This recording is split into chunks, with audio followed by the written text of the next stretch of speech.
un groupe de victimes a déposé une pétition auprès de la Fondation pour la justice sociale afin de demander de l'aide dans le suivi d'une affaire de fraude liée à des condominiums, qui n'a pas progressé depuis 2022. Les victimes ont soumis des preuves au président de la Fondation, l'avocat Ronaron Caipet, dans le but d'obtenir de l'aide pour faire avancer l'affaire.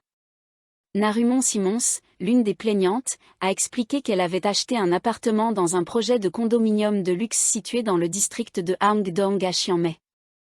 Les prix des unités dans ce projet commençaient à 2,9 millions de bahts. Le projet a été lancé en janvier 2019 lors d'un événement auquel participaient des célébrités et des figures connues, dont Kankan Tatavorn, l'un des suspects dans le scandale de la pyramide de Ponzi du groupe Icon, qui faisait partie des présentateurs.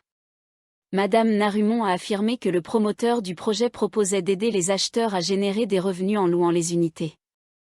Elle a accepté que le promoteur loue son unité et a reçu environ 100 000 bahts par an entre 2019 et 2022. Cependant, après 2022, elle n'a plus reçu de paiement, ce qui l'a poussée à résilier son contrat et à récupérer son appartement.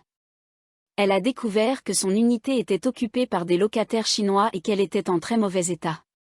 Cette situation était similaire à celle d'autres acheteurs. Certains d'entre eux avaient acheté jusqu'à cette unité, mais n'ont pas reçu les loyers promis par le promoteur, conformément au contrat, a-t-elle ajouté. Selon elle, plus de 100 victimes, avec des dommages combinés dépassant 300 millions de bahts, ont déposé une plainte auprès du département des investigations spéciales, DSI, contre le promoteur du condominium en 2022. Toutefois, aucune avancée n'a été réalisée dans cette affaire. Madame Narumon a déclaré que la réaction rapide des autorités dans le scandale récent du groupe Icon les a incités à chercher une attention similaire pour leur cas. L'avocat Ronaron a indiqué qu'il discuterait avec les victimes pour fixer une date afin de les accompagner au bureau du DSI pour s'enquérir de l'avancement du dossier. Nicorne Chamnon, membre de la commission mixte Chambre-Sénat sur le projet de loi concernant le référendum constitutionnel, a déclaré mercredi qu'il ne s'attend plus à ce que le vote populaire ait lieu en février comme prévu. Les deux chambres ont mis en place une commission pour résoudre leurs divergences concernant la majorité nécessaire pour adopter un référendum sur la modification de la Constitution. La Chambre des représentants soutient qu'une simple majorité est suffisante pour faire passer le référendum, tandis que le Sénat insiste sur deux conditions. Plus de 50% des électeurs doivent participer au référendum, et la majorité de ceux qui y participent doit l'approuver. M. Nicorne a précisé que la commission mixte n'a pas encore planifié de réunion pour discuter de cette question et que même si une conclusion est atteinte avant le 28 octobre, il n'y aura pas suffisamment de temps pour que chaque chambre approuve la résolution avant la fin de la session parlementaire actuelle, prévue pour le 30 octobre. Il a ajouté que la question n'est pas assez urgente pour justifier la convocation d'une session extraordinaire le mois prochain, en novembre, et que la commission mixte devrait probablement finaliser ses travaux lors de la prochaine session, qui commencera en décembre.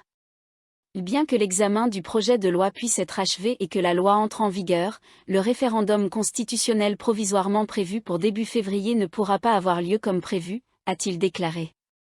Le gouvernement envisage de tenir le référendum en même temps que les élections locales nationales en février afin de réduire les coûts, estimés entre 2 et 3 milliards de bahts. Wizut Chenarin, député du Feutail et chef du groupe parlementaire gouvernemental, a déclaré que si la commission ne parvient pas à une conclusion, le projet de loi sur le référendum sera suspendu pendant 180 jours avant d'être soumis à l'approbation royale. Il a refusé de discuter des solutions possibles, affirmant que la question devait être laissée à la commission mixte. Warron Deshjit Vigrom, président du parti Thai Pakde, a exprimé ses préoccupations sur Facebook concernant le passage à la simple majorité. Il a souligné que, bien que les partis politiques aient promis de ne pas toucher au chapitre 1 et 2 de la Constitution en cas de réécriture, l'exigence de la simple majorité rendrait plus facile l'adoption de modifications futures. Le chapitre 1 définit la Thaïlande comme un royaume unitaire et indivisible avec un régime démocratique et le roi en tant que chef de l'État. Le chapitre 2 concerne les prérogatives royales. Il a exhorté les partis politiques à ne pas céder à l'argument en faveur de la simple majorité, affirmant qu'il est également de leur devoir de défendre une constitution conçue pour lutter contre la corruption. Les deux conditions ont été critiquées pour rendre difficile l'atteinte du quorum nécessaire pour valider un référendum. Mercredi, des cyclistes ont pédalé pour l'oxygène sur le même itinéraire où environ 80 manifestants arrêtés du district de Tak Bay, dans la province de Narathiwat, sont morts asphyxiés dans des camions militaires en 2004, tandis que le gouvernement évitait de répondre aux questions concernant la possibilité de prolonger le délai de prescription dans l'affaire du massacre de Tak Bay. Un groupe de cyclistes, dont des Malaisiens, a prié pour les âmes des victimes décédées devant le poste de police de Tak Bay avant de parcourir à vélo une route de 145 km jusqu'au camp militaire d'Angkayutaborian, dans le district de Nang Chik, à Patani. Le cycliste Muhammad Aladi Dani a déclaré qu'il pédalait sur l'itinéraire pour de l'oxygène afin de commémorer les manifestants morts par asphyxie lors de leur transfert vers Patani après la répression de Tak Bay en octobre 2004. Cet événement symbolique a été organisé car le délai de prescription de 20 ans dans l'affaire du massacre de Tak Bay expirera vendredi, a-t-il précisé.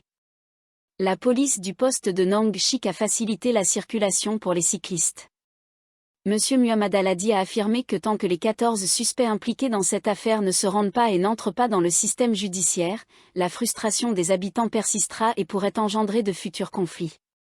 La plupart des suspects sont des officiers militaires qui ont géré la manifestation.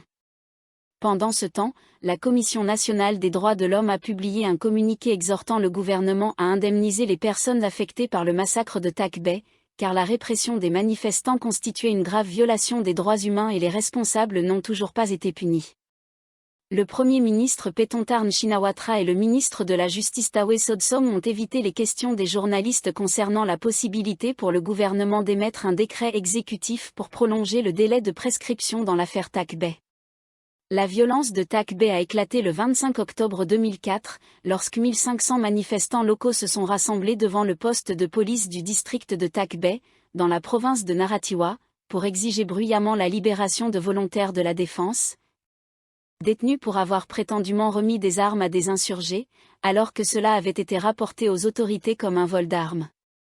Alors que le nombre de manifestants augmentait, les autorités de sécurité ont décidé de disperser la foule, entraînant cette mort sur place et 78 autres décès lorsque plus de 1300 manifestants ont été entassés dans des camions militaires en direction du camp militaire d'Angkayutaborian, dans le district de Nang Chik, à Patani. L'asphyxie a été donnée comme cause principale de ces nombreux décès.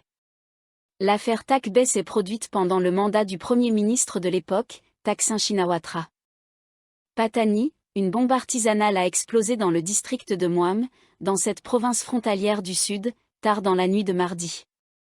Il n'y a pas eu de victimes. La bombe a explosé à l'intersection de Kalapo, dans le Tambon Chabantikor, vers 22h mardi. 50 minutes plus tard, des experts en explosifs se sont rendus sur les lieux et ont découvert des morceaux d'une bouteille en plastique, un circuit électronique, des clous et des traces d'huile. Les experts ont également repéré une autre bombe qui n'avait pas explosé, une bouteille en verre contenant des explosifs et un circuit électronique attaché à une bouteille d'essence.